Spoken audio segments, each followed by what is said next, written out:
Hello and welcome back to another tutorial. My name is Mike Davies, and in this video I'll be showing you 5 easy and awesome text shadow styles in GIMP. I'll be using GIMP version 2.10.22, which is the latest version of GIMP at the time of this tutorial.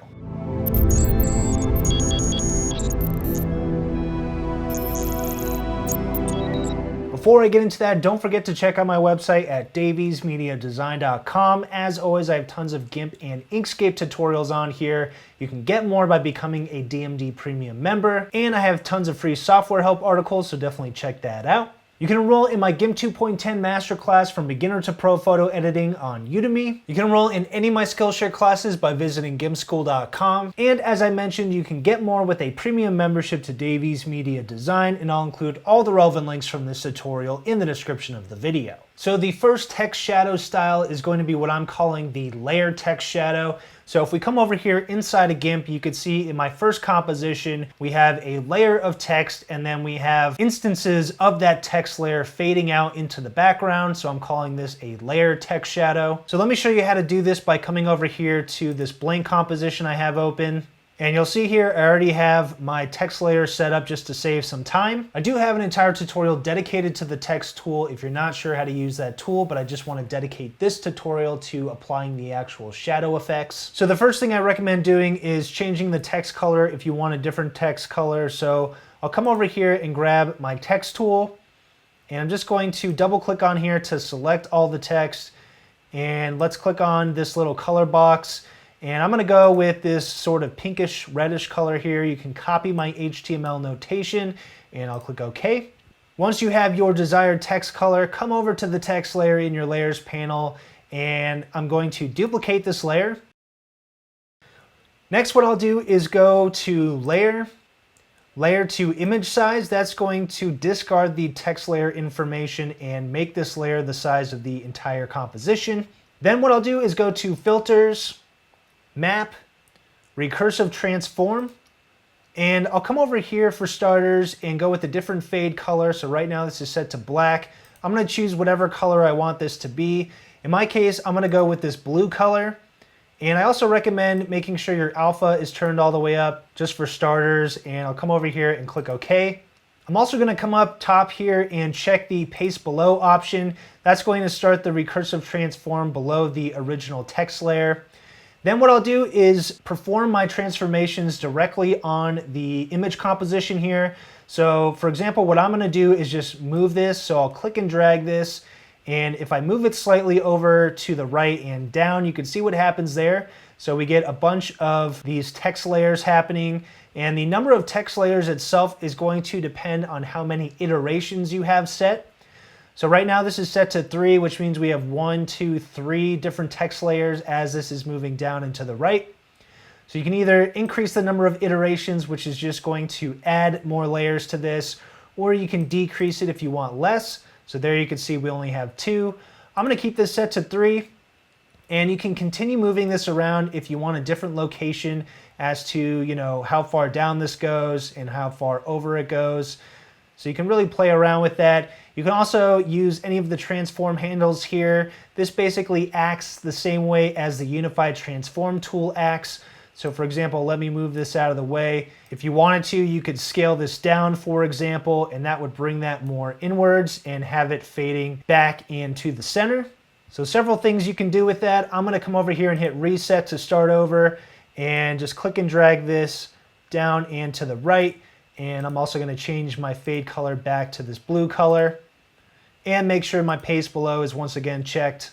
So the last thing I recommend doing is messing with the fade opacity. So right now this is set to 1.0, which means this is 100% opaque. If you wanted this to fade out the way it did in the original composition I had over here, just turn down the fade opacity. I went with somewhere around 50%. And you can see the result of that. So now it's fading from that more opaque blue color to a more transparent blue. And that's how we get that really cool fading layered effect. Once you're ready, you can come over here and click OK. And there is our first text shadow. The second effect is going to be the gradient text shadow. So let's come over here to the second composition I created. And you can see I have a gradient happening behind here as the text shadow. So this effect is very simple and you have a variety of options for the type of gradient you want to use. But let's demonstrate by coming over here to the second composition, which is a text layer with no effects on it. And the first step for this is going to be creating a new layer. And I'll name this gradient and click OK. Then what I'll do is Alt click on my text layer. You can also click on this layer directly and go to Layer, Transparency, Alpha to Selection if Alt clicking doesn't work. So let's come back to the gradient layer. Now I'm going to right click on this layer and go to Add Layer Mask. And under Initialize Layer Mask 2, I'll choose Selection and click Add. That's going to add a layer mask to this layer, which isn't going to do anything yet because it's a blank layer. Let me click on the layer itself and I'll hit Control-Shift-A to deselect the selection area. Next, I'll come over here to my toolbox and grab the gradient tool. And I'll change the colors here of my gradient. So in this case, I'm going to go with a red color as my foreground color and click OK. And let's come over here and also go with a different color for the background. So let's go with this purple color and click OK. It's the same gradient happening up here. So while I'm clicked on the gradient layer, the blank layer, what I can do now is click and drag my gradient tool. And you can see what happens there. It's going to create a gradient in the shape of my text because we have that layer mask in the shape of the text. And right now I have my shape set to radial. I can go with any of these. So we have linear here, for example, which I could change just by dragging the starting or ending endpoints there. And of course, we have a variety of options. I'm not going to go through all of them, but here's another one. So this is conical. Let me just change this back to radial. And of course, you can always change the colors used in your gradient. I'm just using the foreground to background option. So let's say this is the color you wanted to go with. I'll hit the Enter key. And now what I'll do is grab my Move tool. And while we're still clicked on this layer, I'm going to click and drag this down and to the right, or maybe you want this down and to the left. Either way. And then I can click and drag the gradient layer below the original text layer there. And you'll see now we have a gradient shadow. If I wanted to do a different shadow, what I can do is make sure I'm clicked on this layer, hit the Delete key. That'll get rid of the gradient. And then, for example, I can grab the gradient tool, and this time let's change it to foreground to transparent. So it's just going to be red, fading to transparent, and I accidentally moved the tool options panel there. So I'll just move it back. Let me come down here and change the shape to linear. And now I'll come back here to my composition and click and drag this gradient while holding the Control key. That will drag this in straight line mode. And here you can see what's happening. Now we have this new gradient, which is fading from that red color to a transparency. And if I wanted to apply this, I'll hit the Enter key. And I can also grab my Move tool once again and move this into place if I want to change its position. So maybe we'll move it to about right there. And I'll release. And I also want to move this downwards a bit.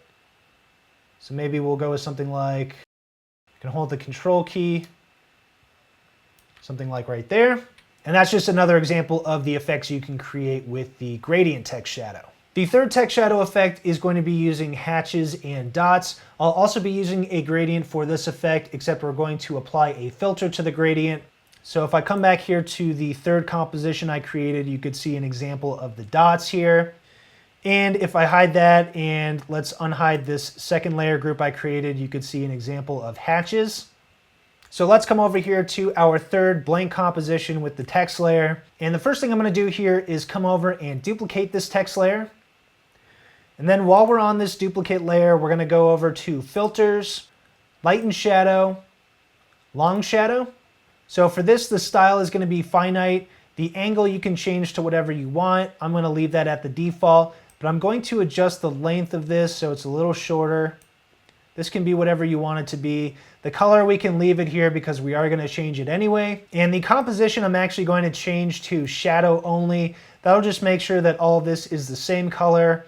And I'll click OK. So once we have that set up, I'm going to click and drag this long shadow layer below the original text layer. And by the way, the reason I went with this long shadow effect is because it does make this look more 3D, as you can tell here. But while I have this layer active, I'm going to come over and lock the alpha channel using this little icon in the layers panel.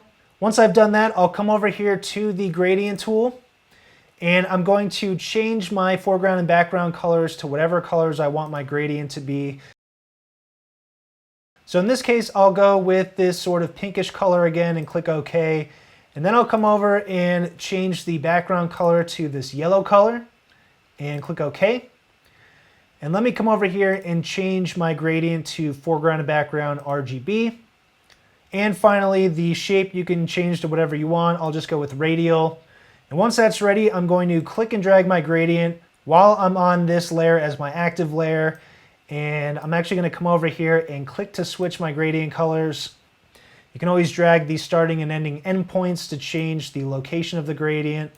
But that looks pretty good to me, so I'll hit the Enter key. So now we have this 3D text shadow with the gradient. And the next step is I'm going to go to Filters, Distort, and come down here to Newsprint. So you can see if I keep this set to the default values, we have this hatching style. And depending how light or how dark your colors are, the hatches will be either further spaced apart or they won't be as spaced apart. And I can also change this to something that's color instead of black and white. So for example, I'll go with RGB. And there you can see we still have the lines going on here, the hatching, but now we have some colors going on. If I wanted to change these to dots instead, which is what I'm going to do here, what I can do is come over here to each of the color tabs. So by default, it's starting me on blue.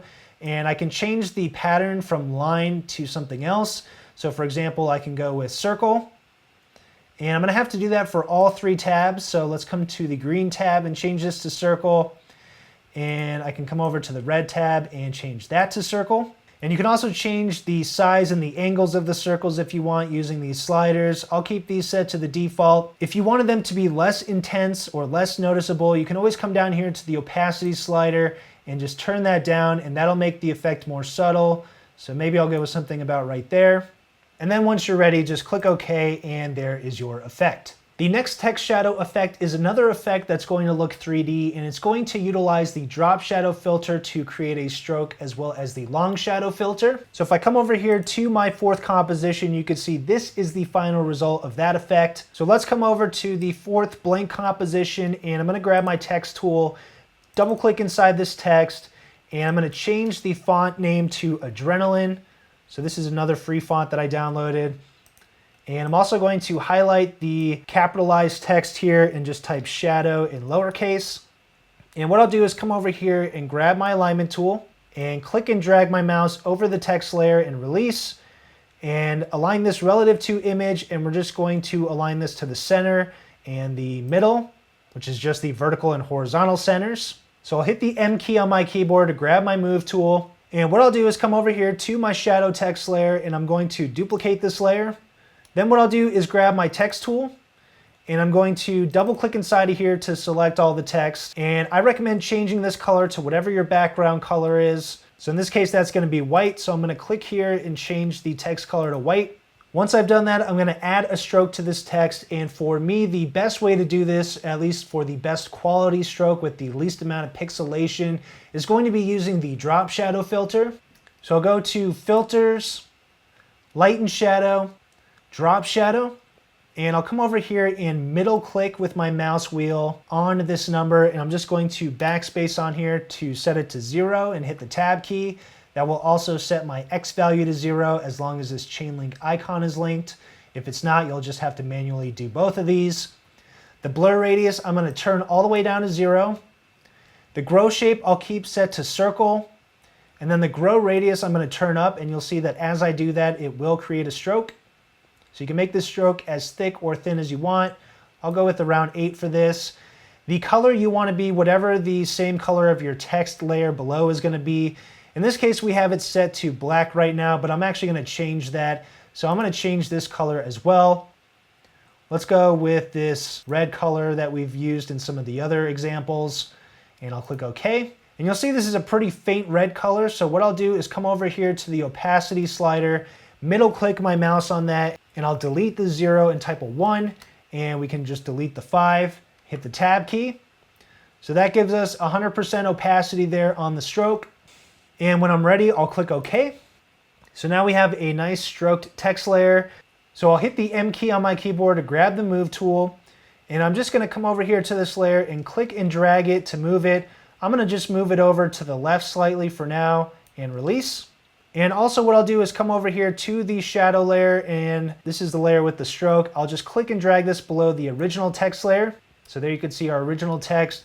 I actually don't want this to be black, so I'll come back up to the text layer. I can just double click on it to select it. And that'll also grab my text tool. I'll hit Control A to select all my text.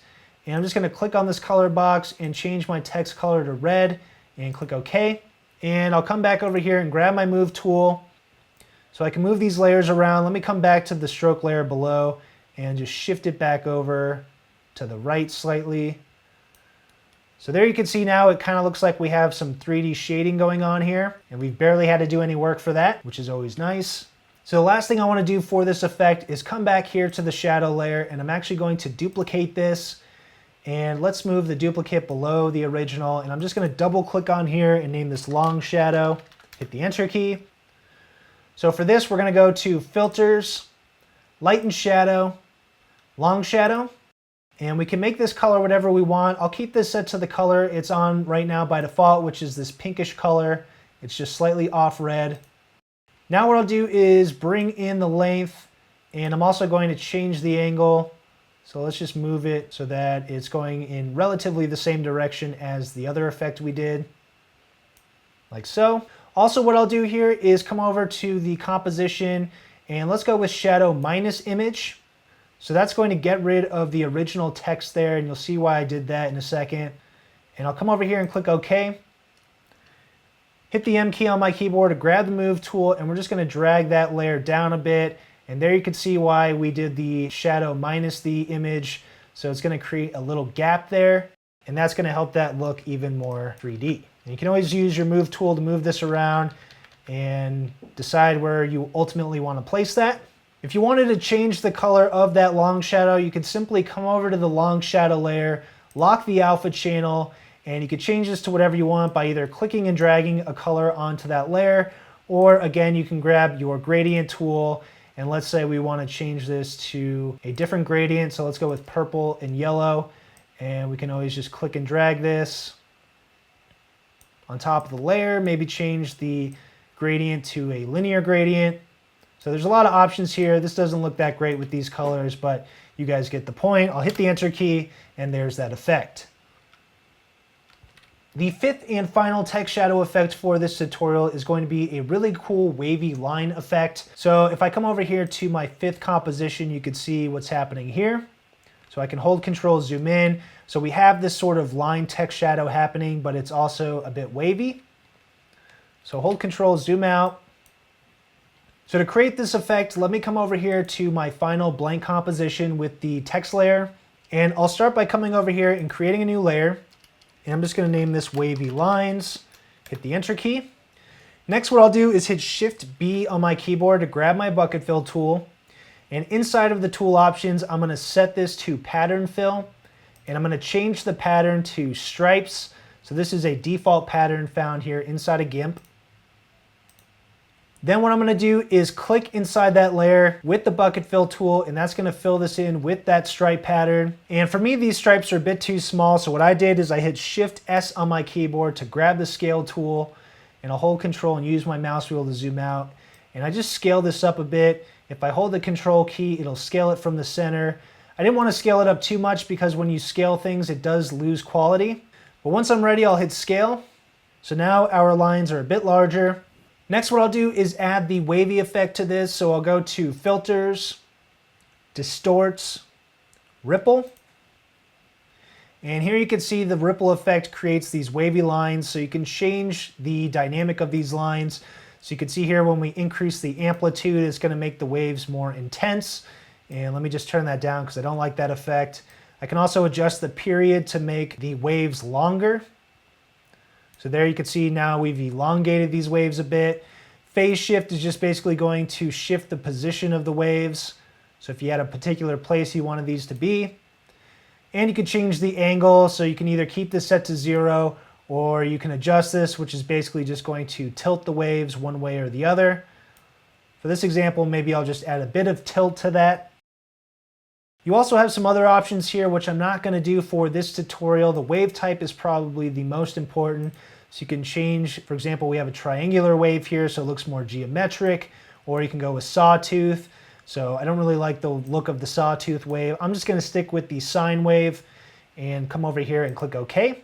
Once you have that set up, I recommend going to Layer, Layer to Image Size.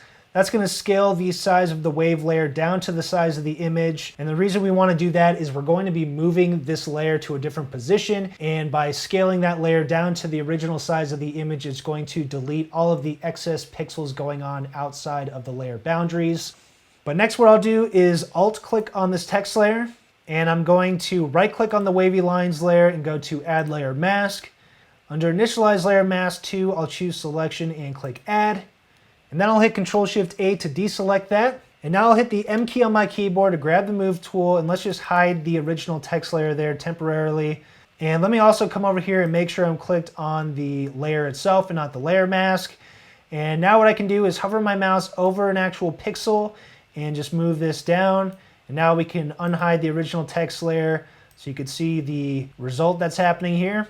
So you can move this to wherever you want it and release. So there is our wavy lines. It's kind of hard to see the waves because I did put this at an angle, but you can see here was the original example without the angle on it. So let's come back here to the one we're working on. You can see here because I chose this type of layer mask and we just moved it down and to the right, there is a disconnect here, so it doesn't look as 3D. It looks more so like the text layer is sort of hovering above our composition, so that's what's creating that shadow there. If I wanted this to look more like a 3D text layer like we did for some of the other compositions, all I'd have to do is come over here to the shadow text layer, duplicate this, move it to the top. We'll go to Filters, Lighten Shadow, Long Shadow, and I'll just decrease the length there a bit and change the composition to shadow only and click OK. And then I can Alt click on here and let's come back to the wavy lines layer, right click, delete layer mask, right click, add layer mask, and we'll mask this based on the selection we have going right now. Click add, Control-Shift-A to deselect that, and now if I delete this layer, we now have a more 3D effect going on. So also what I want to point out is I want to lower this below the original shadow text layer, and that allows us to change this text layer to whatever color we want. Finally, there is an easy way to change the color of this. So once again, we can lock the alpha channel of it, and then I can either drag a color on here. For example, I can go with this yellow color, or if I wanted to do something like a gradient, I can come over here and click and hold and grab the gradient tool. And let's come over here and change the color. So I'll go with this blue color and click OK. And now if I click and drag on here, because we have the alpha channel locked, it'll only color in the pixels, which are going to be our wavy pixels. And of course I can change the shape of this. Let's go with radial. And I'll hit the Enter key, and there's our final effect. All right, so that's it for this tutorial. Hopefully you liked it. If you did, you could subscribe to my YouTube channel at youtube.com/daviesmediadesign. Don't forget to subscribe and click the bell icon to be notified each time I have a brand new tutorial. You can check out any of the links to my resources in the description of the video. But thanks for watching, and I'll see you next time.